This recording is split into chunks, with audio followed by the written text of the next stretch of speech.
Ce matin, on commence une nouvelle section dans le livre d'Exode. On arrive dans la section des 10 plaies d'Égypte. Un commentateur biblique que j'aime beaucoup, Alec Motyer, résume toute cette grande section-là. Ça va aller jusqu'au chapitre 11. On est dans Exode 7, on va aller jusqu'au chapitre 11.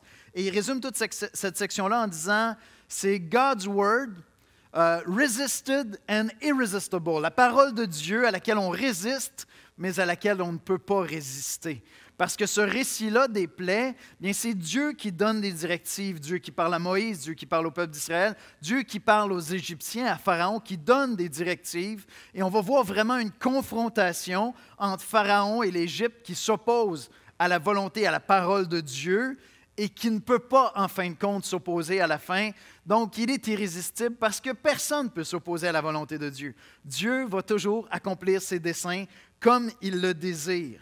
Ce matin, on va s'arrêter sur quelques versets. On va lire un petit peu plus longuement. Caroline va venir nous lire ça. Mais nous, on va s'attarder surtout sur les versets 8 à 13. Les versets 8 à 13 servent en quelque sorte d'introduction à toute cette longue section-là. On pourrait appeler ça un prologue. Parce que dans ces quelques versets-là, on voit l'enjeu qui va se jouer et on voit un peu la fin de la trajectoire. Dans ces quelques versets-là, on voit deux trajectoires qui se dessinent. Il y a une trajectoire divine. On voit où Dieu s'en va et on voit où ça va aller. Mais on voit aussi des trajectoires de vie humaine. Une qui s'oppose à Dieu et une qui vient vraiment se marier à la trajectoire de Dieu. Dieu est en train d'écrire l'histoire de sa gloire. Littéralement, c'est ça. Et on va voir un individu qui décide de se confronter à cette trajectoire divine que Dieu est en train de dresser, et on va en voir un autre qui a décidé d'embrasser cette trajectoire-là. Et c'est vraiment de belles images pour nous parler à nous, parce que nos vies, actuellement, la tienne, la mienne, chacune de nos vies, ont une trajectoire. Si vous regardez où est-ce que vous êtes actuellement dans la vie, vous vous projetez dans l'avenir, vous dites, si la tendance se maintient, ça devrait aboutir là, cette histoire-là. Mais ce matin, on a l'occasion d'aller voir deux personnes. Un qui a décidé d'embrasser la trajectoire de Dieu, de venir marier sa vie au projet de Dieu. Et un autre qui a décidé de s'opposer. Et on a même la fin de sa trajectoire qui est annoncée déjà dans ce passage-là. On va aller dans la prière ensemble, puis on va écouter la lecture de la parole de Dieu.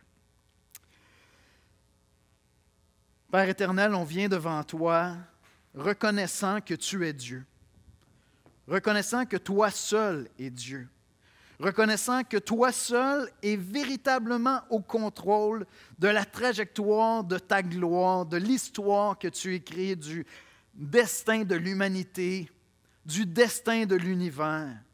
Seigneur, on veut reconnaître ce matin que c'est toi seul qui es tout-puissant et souverain, Seigneur. Mais en même temps, on veut reconnaître humblement que nous avons des responsabilités, une responsabilité sur la trajectoire de notre propre vie, Seigneur. Et je te prie de venir nous parler de toi et de nous, de ta gloire, de ta majesté. Et Seigneur, viens nous donner l'intelligence d'examiner nos propres voies pour voir, Seigneur, si nous avons embrassé l'histoire de ta gloire ou si nous cherchons à écrire l'histoire de notre propre gloire. Viens nous parler, viens nous rencontrer ce matin, Seigneur. Nous attendons impatiemment que tu nous parles, Seigneur. Parle-nous par ta parole. Parle-nous par l'exposé, Seigneur, de ta parole. C'est en Jésus-Christ qu'on te prie. Amen. Bon matin. Donc, la lecture ce matin va être dans Exode, chapitre 7, les versets 1 à 13, dans la nouvelle édition de Genève. Donc, Exode, chapitre 7, versets 1 à 13. L'Éternel dit à Moïse, « Vois, je te fais Dieu pour Pharaon, et Aaron, ton frère, sera ton prophète. Toi, tu diras tout ce que je t'ordonnerai, et Aaron, ton frère, parlera à Pharaon pour qu'il laisse aller les enfants d'Israël hors de son pays. Et moi, j'endurcirai le cœur de Pharaon, et je multiplierai mes signes et mes miracles dans le pays d'Égypte. Pharaon ne vous écoutera point. Je mettrai ma main sur l'Égypte, et je ferai sortir du pays d'Égypte mes armées, mon peuple, les enfants d'Israël, par des grands jugements. Les Égyptiens connaîtront que je suis l'Éternel, lorsque j'étendrai ma main sur l'Égypte et que je ferai sortir du milieu d'eux les enfants d'Israël. Moïse et Aaron firent ce que l'Éternel leur avait ordonné. Ils firent ainsi.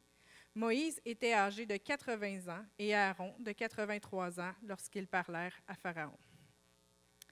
L'Éternel dit à Moïse et à Aaron, « Si Pharaon vous parle et vous dit, « Faites un miracle », tu diras à Aaron, « Prends ta verge et jette-la devant Pharaon. Elle deviendra un serpent. » Moïse et Aaron allèrent auprès de Pharaon et ils firent ce que l'Éternel avait ordonné. Aaron jeta sa verge devant Pharaon et devant ses serviteurs, et elle devint un serpent. Mais Pharaon appela des sages et des enchanteurs, et les magiciens d'Égypte, eux aussi en firent autant par leurs enchantements. Ils jetèrent tous leurs verges, et elles devinrent des serpents, et la verge d'Aaron engloutit leur verge. Le cœur de Pharaon s'endurcit, et il n'écouta point Moïse et Aaron, selon ce que l'Éternel avait dit. Merci, Caroline. OK, qui a déjà joué au golf? Juste lever la main. Quelques personnes. Qui a déjà joué au bowling? Au quilles. Vous savez c'est quoi? OK. Alors, ceux qui ont joué au golf, ceux qui ont joué au bowling, gardez la main levée. Qui a déjà joué, à défaut d'aller jouer au golf, au mini-pot? Oui? Levez la main. Pas mal tout le monde, hein? Moi, je suis pourri au golf. Fait que j'ai juste joué quelques fois dans ma vie. Puis, tu sais, vous savez ce que ça veut dire, slicer? Hein? Ça, c'est frustrant. Tu es là, tu t'en vas, puis tu fais un coup qui a de l'allure, tu en fais un autre, puis ta balle, tu vas partir, puis tu te dis, oh, catastrophe. Elle vient de partir comme ça. La même affaire au mini-pot. Tu es là, puis tu prends ton temps, tu te dis, regarde, il y a 12 pouces. Il y a 12 pouces entre ma balle et le trou. C'est sûr que je me rends. Tu prends ton temps, tu t'ajustes, puis tu vois aller, puis tu vois aller, puis tu te dis, oh. Des fois, c'est ça, hein? On regarde les choses, il y a une trajectoire, puis tu te dis, oh! La catastrophe est annoncée, tu le sais que ça ne s'en va pas dans la bonne direction. Ceux qui suivent les élections depuis des années, Radio-Canada a une expression lorsqu'il y a des soirées électorales. Hein? Il y a un moment où il annonce, Radio-Canada a une annonce à vous faire, si la tendance se maintient. Mais ça va comme ça dans nos vies aussi. On regarde certains domaines dans nos vies puis on dit, si la tendance se maintient. Des fois, c'est réjouissant, des fois, ça fait peur. Tu sais. Mais dans le passage de ce matin, il y a deux trajectoires qu'on voit. Il y a une trajectoire divine. Dieu est en train de tracer sa trajectoire et il n'y a rien, il n'y a absolument rien qui va pouvoir faire dévier Dieu de sa trajectoire parce qu'il est Dieu. Lui est en train d'écrire sa trajectoire. C'est ça qu'il va déclarer dans ce texte-là. On va le voir ensemble. Mais il y a des trajectoires de vie humaine aussi. Et là, nous, on a un choix à faire. Quand tu regardes l'avenir, quand tu regardes devant toi, c'est sûr qu'il y a des choses qui arrivent dans une vie qui viennent bouleverser une trajectoire, mais bien souvent, on peut regarder vers l'avenir. Puis on a une idée où ça s'en va. Quel que soit notre âge, hein? Que tu aies 13 ans ou que tu aies 93 ans, il y a une trajectoire. Puis la fin, on la connaît pour tout le monde. On va comparaître devant Dieu un jour lorsque le Seigneur va venir nous chercher. Ça, c'est certain. Voici comment je résumerai l'exposé de ce matin. Dieu continue à écrire l'histoire de sa gloire. Et il revient à chacun de nous de choisir si la trajectoire de notre vie va s'opposer à celle de Dieu ou si elle va l'embrasser. Je répète ça. Dieu continue à écrire l'histoire de sa gloire et il revient à chacun de nous de choisir si la trajectoire de notre vie va s'opposer à celle de Dieu ou si elle va l'embrasser, si elle va entrer dans cette trajectoire de la gloire de Dieu. Alors, premièrement, trajectoire divine.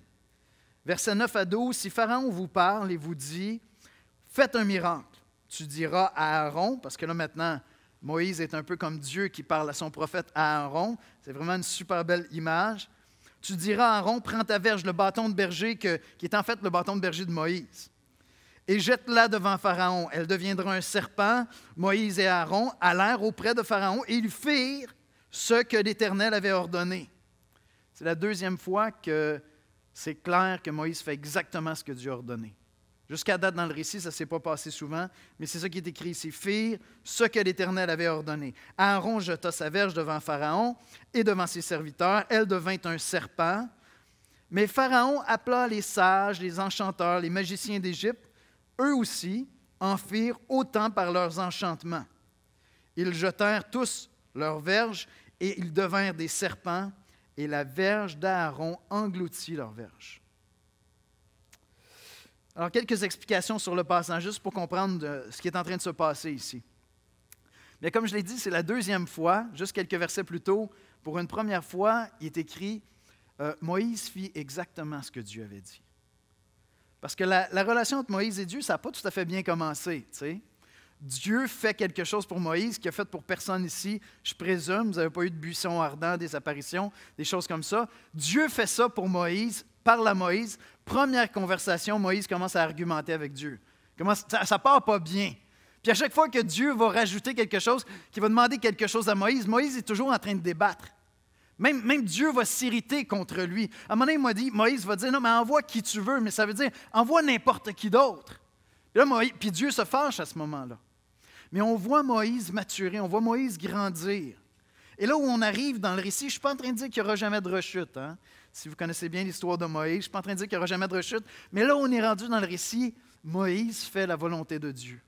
Il fait exactement comme Dieu lui dit de faire. Et puis ce bâton-là qui est là, bien, comme j'ai dit, c'était un bâton de berger. Je veux dire, le bâton, on l'a vu la première fois lorsque Dieu est apparu pour la première fois à Moïse. Puis là, Moïse a commencé à dire, « Oui, mais je suis qui, moi? » Il dit, « C'est un bâton dans tes mains, jette-le par terre. » C'est un bâton de berger. Il était berger, il s'occupait des brebis. Ça prenait ça de temps en temps pour s'occuper d'une brebis, un bâton. C'est un bâton de berger très, très simple. Un vulgaire outil de berger. Et Dieu sait que les Égyptiens n'avaient pas beaucoup de respect pour les bergers. On y revient tantôt. Mais c'était simplement un bâton comme ça. Et lorsqu'il jette le bâton par terre, la majorité des traductions disent que c'est un serpent qui est apparu. C'est quand même intéressant. J'aurais aimé ça être là parce que ce n'est pas le même mot qui est utilisé précédemment. C'est la troisième fois que le bâton se change en serpent. Pour la première fois, il va utiliser un autre mot qui est le même mot qu'on trouve dans le livre de Job pour le monstre marin. Fait que c'était une bête effrayante qui ressemblait à un serpent, un lézard. On ne sait pas exactement c'est quoi. Mais c'était quelque chose d'impressionnant qui s'est passé là. Dieu fait un miracle et ça va se transformer en serpent. Maintenant, on va revenir sur la place des divinités en Égypte.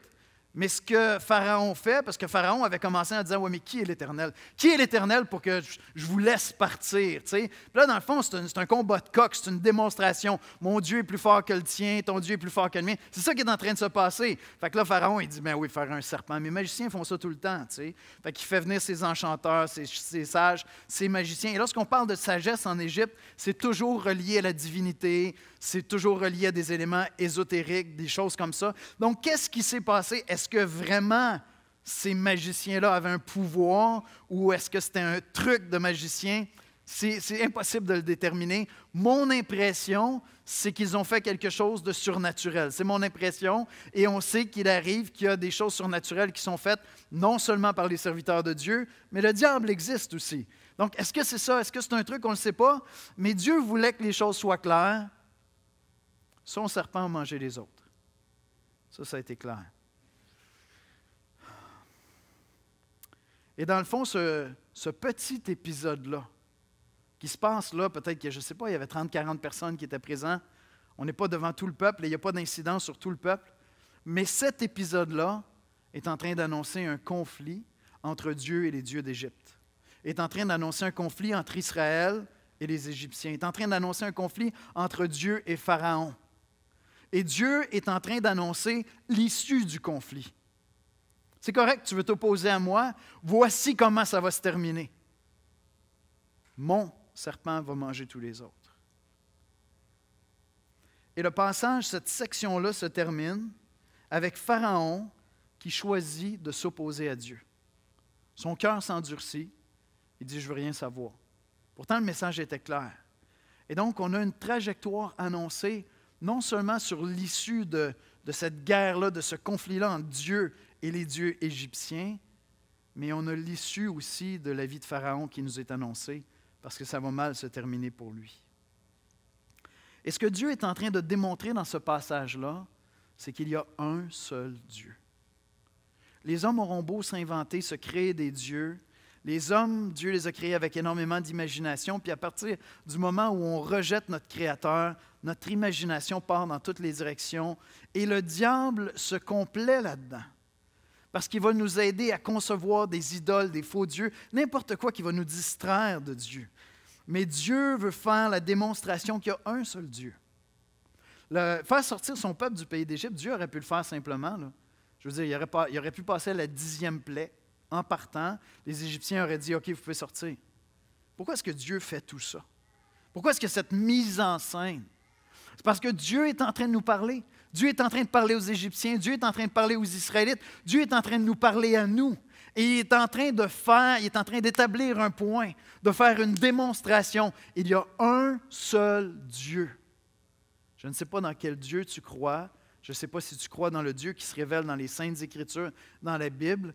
Mais ce que Dieu est en train de dire ici, c'est qu'il y a un seul Dieu, qu'il existe, qu'il est vivant et qu'il est incomparable. Pharaon avait dit dans Exode 5, verset 2, « Qui est l'Éternel pour que j'obéisse à sa voix en laissant aller Israël? Je ne connais point l'Éternel et je ne laisserai point aller Israël. » Bien, Dieu va lui faire connaître qui est l'Éternel. Ça va lui coûter la vie à Pharaon. Dieu va lui faire connaître. Tu veux savoir c'est qui l'Éternel? Je vais te faire connaître l'Éternel. Jusqu'à ce que ton peuple tremble de connaître l'Éternel. Dans Exode 23, alors que Dieu va donner sa loi au peuple d'Israël, on réalise que c'est un principe sacré dans notre rapport avec Dieu. Dans Exode 23, Dieu va dire « Tu n'auras pas d'autre Dieu devant ma face ». Et les Écritures nous apprennent que, en fait, les Israélites ont quitté l'Égypte en amenant des dieux.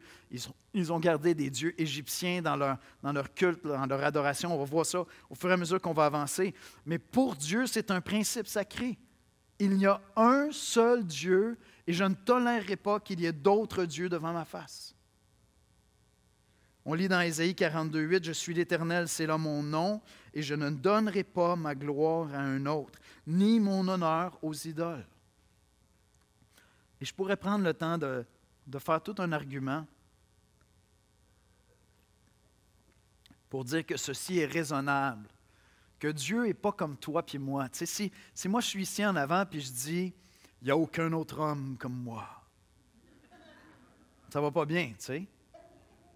Puis je pourrais prendre le temps de faire tout l'argument logique, sensé, raisonnable, pour dire, oui, mais si Dieu est le seul Dieu, si c'est lui qui a créé l'univers, la meilleure chose qu'il peut faire pour toi, c'est t'aider à réaliser qu'il est le seul Dieu. Parce que je veux dire, tu peux avoir une statuette dans ton salon puis la remercier pour l'oxygène que tu respires, mais si ce n'est qu'une statuette, c'est Dieu que tu veux adorer, parce que c'est lui qui te donne la vie, et c'est lui qui va t'enlever la vie à la fin de tes jours aussi. Il y a un seul Dieu, et ce n'est pas un égo-trip de la part de Dieu.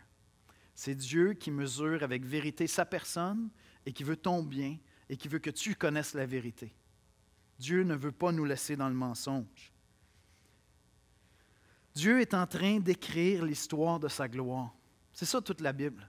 Toutes les Écritures, toute l'histoire, tout l'univers, c'est l'histoire de la gloire de Dieu. Nous pensons qu'on est là sur la terre pour écrire notre histoire.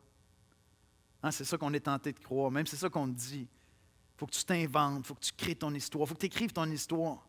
Tu as du potentiel, il faut que tu ailles au maximum de ton potentiel. Bien, c'est pas faux. C'est pas faux. On écrit tous notre histoire, on prend des décisions. Tu as pris des décisions cette semaine qui sont en train d'écrire ton histoire. Peut-être que tu es en train de chercher dans quoi je vais aller étudier, c'est quoi mon avenir, qu'est-ce que je vais faire, est-ce que je vends ma maison, est-ce que je suis rendu là dans ma vieillesse, puis il faut que je passe à une autre étape. Tu es en train d'écrire ton histoire. Mais ce que les Écritures nous disent, c'est qu'il y a une histoire qui supplante toutes ces histoires-là. Et il revient à chacun de décider si mon histoire va venir s'harmoniser avec l'histoire de Dieu ou si je vais être en conflit avec l'histoire de Dieu, parce que Dieu est en train d'écrire l'histoire de sa gloire. Quand tu regardes un coucher de soleil, Dieu est en train d'écrire l'histoire de sa gloire. Quand Dieu te donne d'avoir un nouveau-né dans tes bras, Dieu est en train d'écrire l'histoire de sa gloire, pas la tienne. La sienne, c'est lui qui a créé cet enfant-là. Quand Dieu te donne des belles soirées avec des amis où vous avez du plaisir, Dieu est en train d'écrire l'histoire de sa gloire parce que c'est Dieu qui t'a créé, c'est Dieu qui te donne des amitiés. Dieu est en train d'écrire l'histoire de sa gloire. Amen. Vous avez le droit de dire Amen ici, c'est permis. Ça peut même m'encourager. Dieu est en train d'écrire l'histoire de sa gloire. Et cette histoire-là est plus importante que la tienne puis la mienne. Ce qu'on voit dans ce récit-là, alors que j'ai des individus, j'ai des personnes, peut-être pas comme toi et moi, parce que j'ai un pharaon puis j'ai Moïse, ils sont quand même spéciaux, mais je veux dire, c'est des hommes, c'est juste des êtres humains quand même. Fait que j'ai des individus, puis on va voir leur histoire à eux, mais dans ces quelques versets-là, on voit leur histoire à eux et on voit l'histoire de Dieu. Parce que Dieu est en train de nous révéler dans ce passage-là qu'il y a un conflit cosmique entre Dieu et tous les faux dieux, entre Dieu et le diable. Littéralement, c'est ça qui se passe. Et c'est ce que Dieu va déclarer dans le livre d'Exode.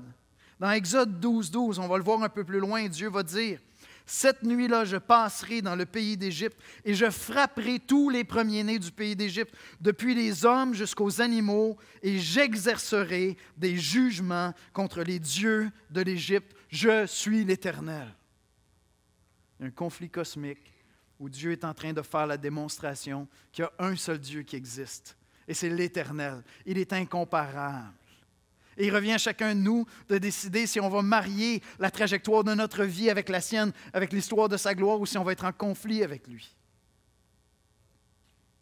Mais il y a un conflit et on doit choisir notre camp. Dans le passage, il est question du bâton du berger. Hein? Puis là, les magiciens arrivent avec des bâtons.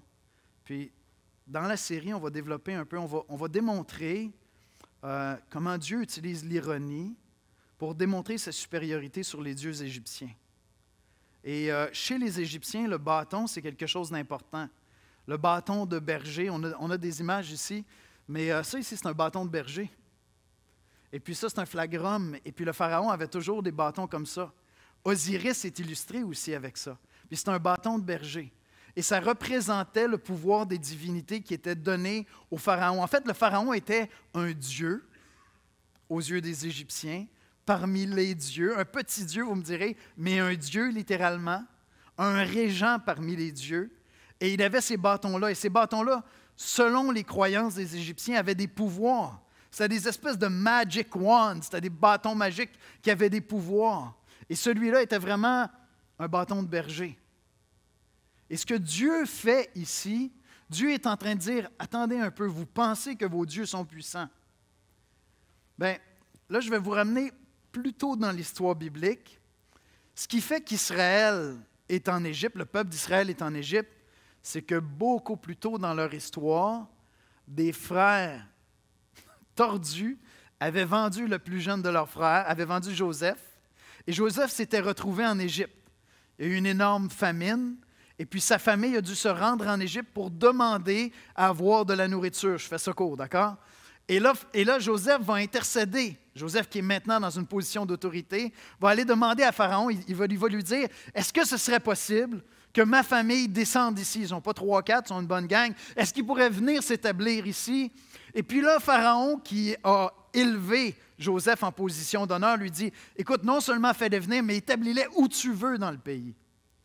Joseph, qui était un homme brillant, se disait, ouais, mais là, si je les fais venir puis je leur donne les meilleures places, les Égyptiens vont les haïr. Puis, je veux dire, ma famille, c'est des bergers.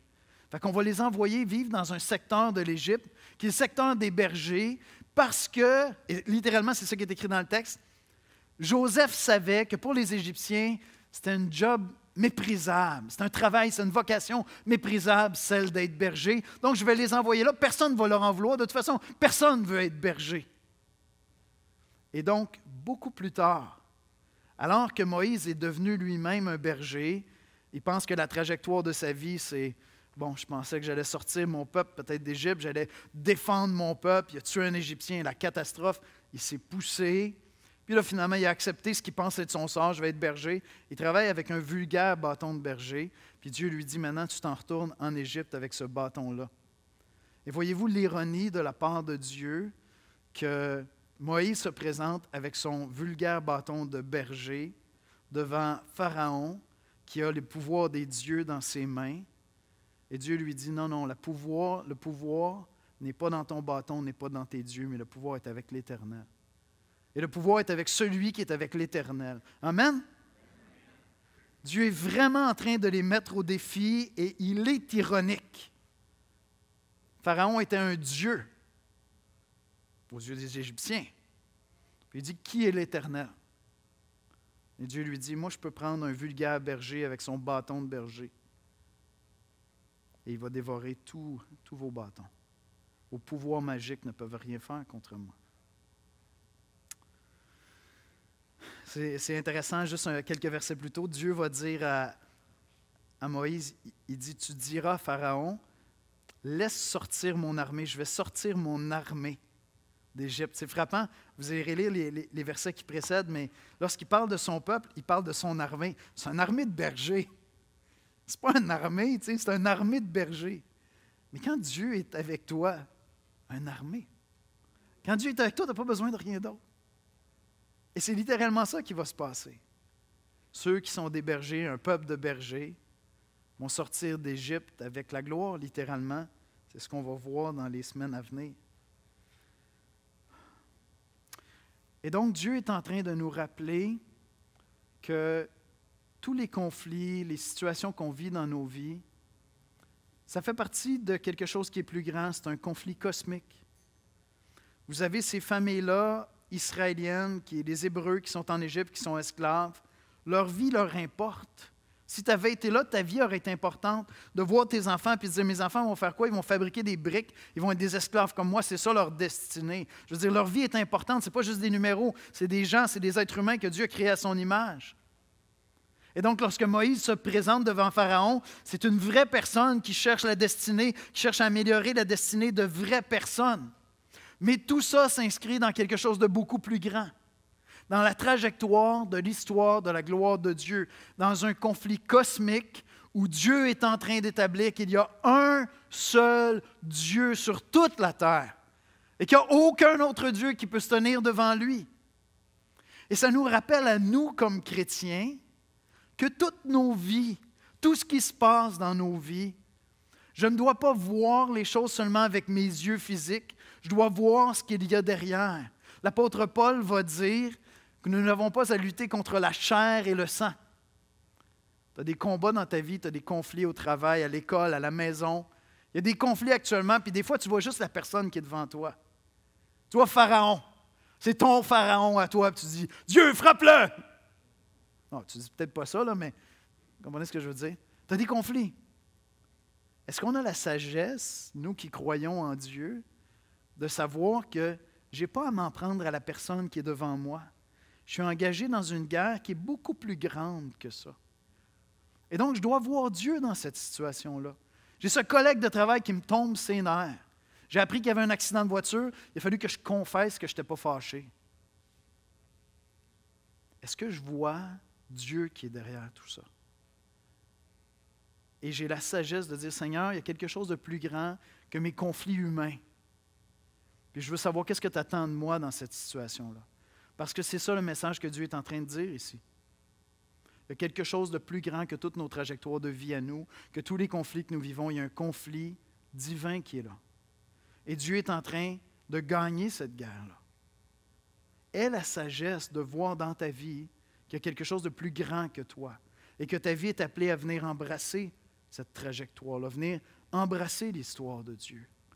Ça va changer énormément de choses dans les conflits que tu vis. Tu as quelqu'un, tu as un ami à l'école, puis ça ne va pas bien, il est toujours en train de te tomber ses nerfs. Il y a quelqu'un dans la classe qui est toujours en train de t'écœurer. Aie la sagesse de voir que Dieu est là aussi derrière ça, puis Dieu est en train de faire quelque chose. Dans ton cœur, dans ta vie, au moins, si tu connais Dieu. Et demande-lui, qu'est-ce que tu veux que je fasse ici? Parce que je n'ai pas à lutter contre la chair et le sang.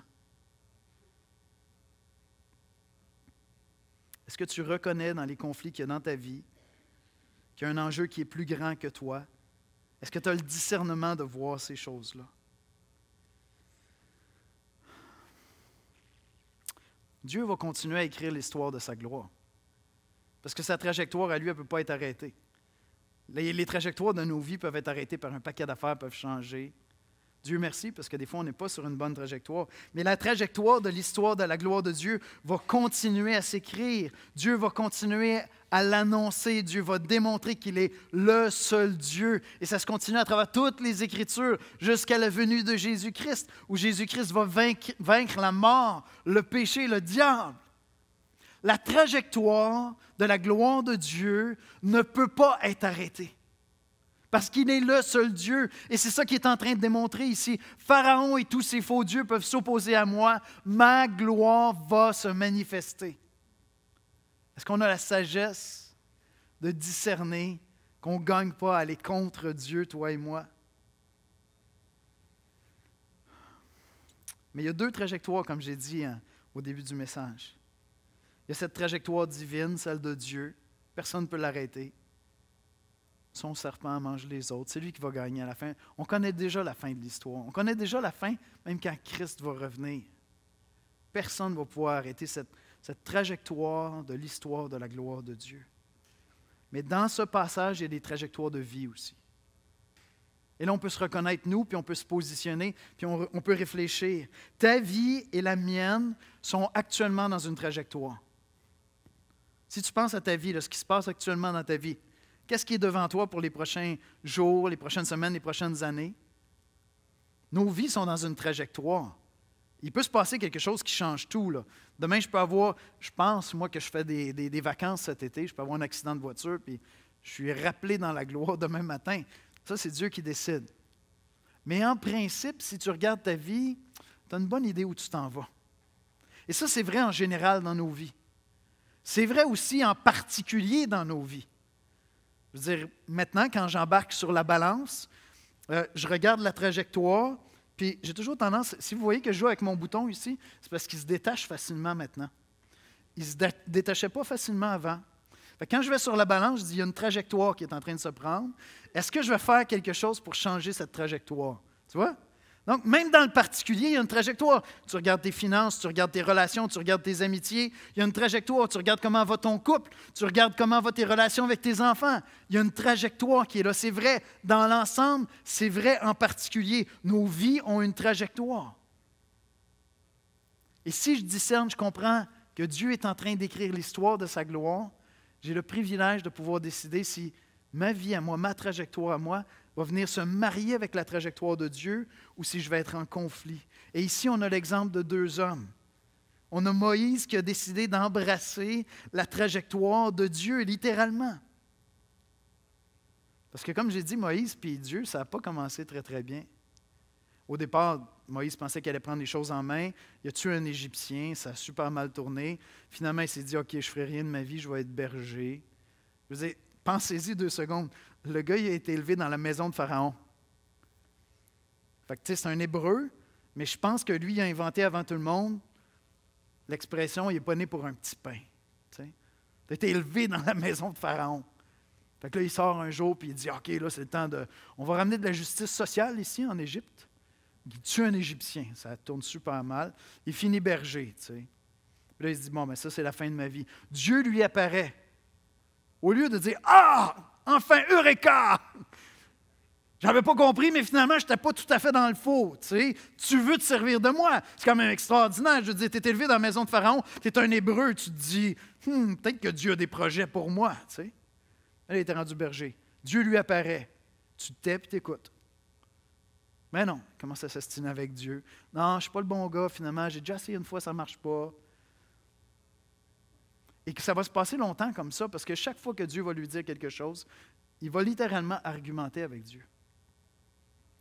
Mais Moïse prend de la maturité, et à partir du chapitre 7, on trouve un Moïse qui n'argumente plus avec Dieu. En fait, lorsqu'il va argumenter avec Dieu, c'est pour défendre le peuple d'Israël.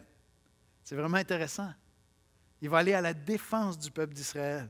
Dieu va dire, tasse-toi, écoute, je ne suis plus capable. On va se débarrasser d'eux. Le Moïse, non, écoute, c'est la gloire de ton nom. Tu es en train d'écrire l'histoire de la gloire de ton nom. Je veux dire, tu as réduit en poussière les dieux égyptiens. Tu ne peux pas faire ça. Là. On est en train d'écrire quelque chose de beau. Là.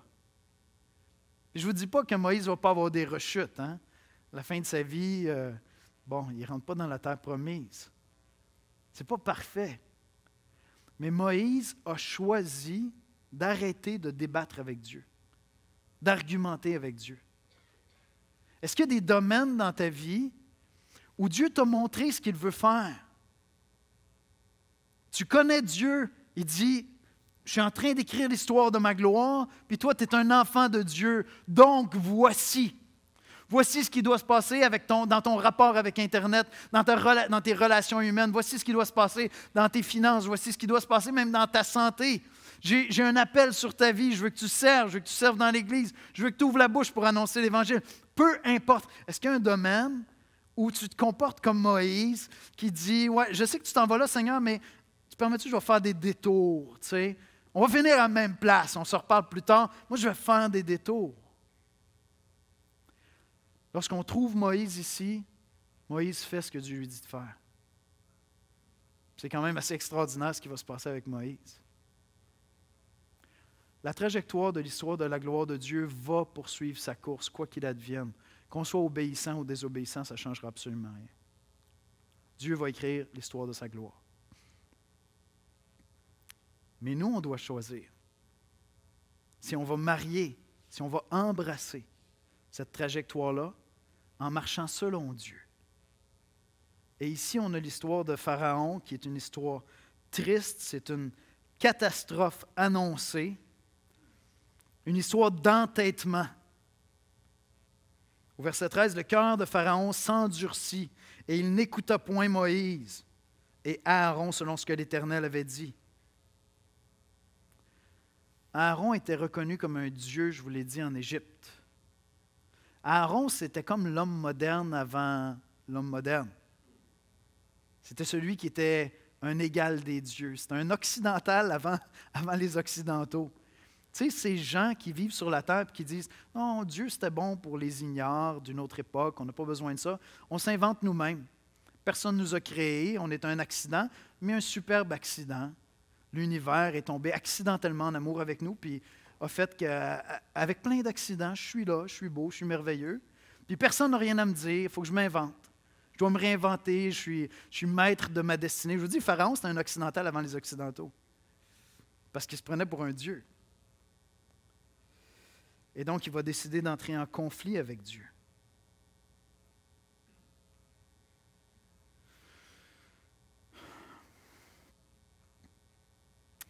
Et lorsque le serpent de Dieu avale les serpents de Pharaon, et lorsque l'auteur nous dit que Pharaon a endurci son cœur, c'est la fin de sa vie qui est annoncée. C'est la fin de la trajectoire de sa vie. On lit dans Exode 15, versets 11 et 12, dans le cantique de Moïse, « Qui est comme toi parmi les dieux, ô Éternel? Qui est comme toi, magnifique en sainteté, digne de louange, opérant des prodiges? Tu as étendu ta droite, la terre les a engloutis. »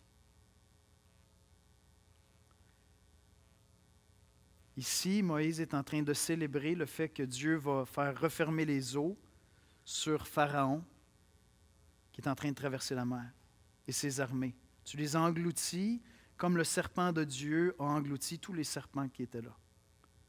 On connaît déjà la fin de l'histoire.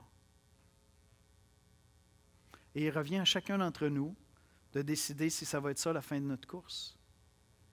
Parce que Pharaon a entendu la parole de Dieu comme Moïse a entendu la parole de Dieu. Dieu a parlé à Pharaon et Dieu a parlé à Moïse. Puis je sais, il y en a qui vont me dire, comprenant mal ce que les Écritures enseignent là-dessus, ils vont dire « Oui, mais Dieu a déjà annoncé que c'est la fin, fait que, tu sais, Pharaon ne pouvait pas se repentir. » C'est pas comme ça que les Écritures présentent ça du tout. Puis si ça peut te rassurer, ton nom à toi là, et le mien, Yannick Etier, n'est pas écrit dans la Bible. Fait qu'on ne connaît pas la fin de l'histoire. Fait que Dieu connaît la fin de ton histoire, mais toi, tu ne la connais pas. Et toi, tu as des choix à faire. Moi, j'ai des choix à faire. Maintenant, lorsque Moïse a rencontré Dieu, Moïse a décidé d'embrasser la trajectoire de Dieu. Littéralement, c'est ça qu'il a décidé de faire. Il a décidé d'arrêter de débattre avec Dieu. Et il y a des domaines dans nos vies où on cherche à débattre avec Dieu, puis on se rend malheureux. Et on gagne tellement simplement à dire « Qu'est-ce que tu veux que je fasse, Seigneur? Je vais faire le pas de foi, je sais que tu es Dieu. » Et peut-être que toi, tu es à un endroit où tu dis, mais je ne le connais pas, ton Dieu. Qui est Jésus-Christ? Qui est l'Éternel pour que j'embrasse sa trajectoire à lui? Et reste avec nous. Lis les Écritures, tu vas le découvrir avec nous. Ce Dieu merveilleux. Puis pour nous, chrétiens, on est là, puis je réfléchissais, puis je me disais, imaginez, Moïse a vu le buisson ardent. Il n'était pas devant Jésus-Christ, là. Puis il a changé sa trajectoire. Dieu est devant le buisson ardent, un Dieu terrifiant. Il n'a pas vu Jésus-Christ. Et il a changé sa trajectoire. Toi et moi, on connaît l'histoire de Jésus-Christ. La trajectoire là, de la gloire de Dieu, de l'histoire de la gloire de Dieu, commence juste à s'écrire ici dans Exode. Toi et moi, on est tellement plus loin dans ce récit-là. On connaît la suite. Dieu continue à écrire l'histoire de sa gloire jusqu'à ce que son Fils vienne sur la terre, meure sur la croix pour nos péchés, ressuscite d'entre les morts. C'est ce Dieu-là que toi et moi, on rencontre lorsqu'on est chrétien. Et pourtant, Moïse, sans voir Christ, a pu voir sa trajectoire changer. Il a pu décider de marier la trajectoire de sa vie avec celle de Dieu. Puis un jour, Moïse a vu Christ. Vous vous rappelez de la scène dans le Nouveau Testament, la transfiguration? Lorsque Moïse et Élie apparaissent avec Jésus, c'est vraiment touchant comme passage. Je vais inviter les musiciens à venir me rejoindre. On va se préparer tranquillement à prendre le repas du Seigneur. Dans Luc, au chapitre 9, versets 28 à 31, on lit ceci. Environ 8 jours après, là je suis dans le Nouveau Testament. Pour ceux qui ne sont pas familiers, je fais un gros bond dans le temps. Environ 8 jours après qu'il eut dit ces paroles, Jésus prit avec lui Pierre, Jean et Jacques. Je vais vous le lire. Et il monta sur la montagne pour prier. Pendant qu'il priait, l'aspect de son visage changea, c'est ça qu'on appelle la transfiguration, et son vêtement devint comme d'une éclatante blancheur. Et voici 2 hommes s'entretenaient avec lui. C'était Moïse et Élie qui apparaissaient dans la gloire, parlaient de son départ qu'il allait accomplir à Jérusalem. Parlaient de sa mission. Il est en train de discuter. Moïse a vu Christ, hein? En fait, je pense qu'il l'a vu lorsqu'il est décédé puis qu'il est allé dans la gloire de Dieu. Mais là, il a vu Jésus de Nazareth. C'est quoi la conversation qu'il y avait? Ta mission, c'est d'aller mourir maintenant à la croix. C'est ça, ça va être ton départ à Jérusalem. Puis ils sont en train de discuter de ça. C'est quand même assez extraordinaire, n'est-ce pas? C'est quand même assez merveilleux. Ce matin, on va prendre ensemble le repas du Seigneur. Puis le repas du Seigneur est là pour nous rappeler que Dieu peut changer toutes nos trajectoires. Amen? Dieu peut changer toutes nos trajectoires. Tu regardes la trajectoire de ta vie et tu te dis c'est une catastrophe. Dieu peut changer cette trajectoire-là. Dieu est un Dieu de grâce. Il s'agit que tu rencontres une personne, Jésus-Christ. Il y a une dame que j'ai rencontrée la semaine dernière. J'étais à la maison de chambre sur le chemin Chambly, chez Lise. Puis je parle avec une dame, on va l'appeler Rose. Puis je ne pense pas que Rose a encore rencontré Jésus-Christ, mais je l'ai pris à cœur vraiment. Parce qu'elle me raconte son histoire, puis elle dit, moi je vivais dans la rue, je consommais, puis j'ai rencontré Marilyn, une policière réseau. Puis Marilyn, elle m'a dit, tu n'es pas à ta place ici. Tu n'es pas à ta place dans la rue. Ce n'est pas toi, ça. C'est vraiment touchant parce que Marilyn a su voir chez Rose qu'elle pouvait être ailleurs, qu'elle pouvait changer cette trajectoire-là. Puis quand Rose me racontait ça, elle était émue, puis elle pleurait parce qu'elle disait, Marilyn a sauvé ma vie. Parce que je ne m'en allais pas dans la bonne direction. Puis je vous la présenterai, vous ne pourriez jamais deviner où elle était quelques mois plus tôt. Ce serait impossible. La dame est articulée, est intelligente, est toute là, est douce, est gentille. Sa trajectoire a changé. Et là, on ne parle même pas de Christ, c'est juste un être humain qu'elle a rencontré. Mais ce qu'on célèbre lorsqu'on prend le repas du Seigneur, c'est que c'est possible de rencontrer Dieu dans la personne de Jésus-Christ, afin de changer la trajectoire de nos vies, littéralement. Quel que soit ton âge, tu peux avoir 13 ans, tu peux avoir 20 ans, tu peux avoir 95 ans, ça ne change rien. Tu peux être Moïse ou tu peux être Pharaon. Ça ne change rien. Jésus-Christ est venu pour nous faire grâce, pour changer la trajectoire de nos vies. Et c'est de ça que Moïse est en train de parler avec Jésus sur la montagne au moment de la transfiguration. Il est en train de parler de sa mission, de son départ à Jérusalem. C'est quoi son départ? C'est sa mort sur la croix, sa résurrection d'entre les morts, son ascension auprès du Père. Et c'est ça qu'on célèbre ce matin, en prenant le repas du Seigneur. Je vous invite à prendre avec moi vos coupes. On a une vidéo en 25 minutes qui explique comment ouvrir ça. D'accord? C'est pas vrai. C'est pas vrai. Demandez à votre voisin si vous ne savez pas comment. C'est un art. C'est un art. Après croire en Jésus, savoir ouvrir ça, c'est comme le test. Tu sais. Mais c'est quoi le repas du Seigneur? Avant de mourir, Jésus prend un dernier repas avec ses disciples. Puis lors de ce dernier repas-là, il est en train de célébrer la Pâque. On va parler de la Pâque. C'est tellement génial d'être dans Exode. J'ai hâte d'arriver là. On va parler de ça ensemble, la Pâque. Vous allez voir, ça va donner tout un sens au repas du Seigneur. Mais il est en train de célébrer la Pâque. Et puis, à un moment dans le repas, il prend du pain, il prend du vin, il brise le pain, il en prend pour lui-même, puis il passe à ses disciples. Puis il dit, « Ceci est mon corps. » C'est une image de mon corps qui va être brisé sur la croix. Il va falloir que vous consommiez avec votre foi la croix. Il va falloir que vous croyiez en moi. Et ensuite, il distribue une coupe de vin, puis il dit, « Ceci est mon sang qui est versé pour le pardon de vos péchés. » Puis Christ est en train d'annoncer que toutes les trajectoires peuvent être changées.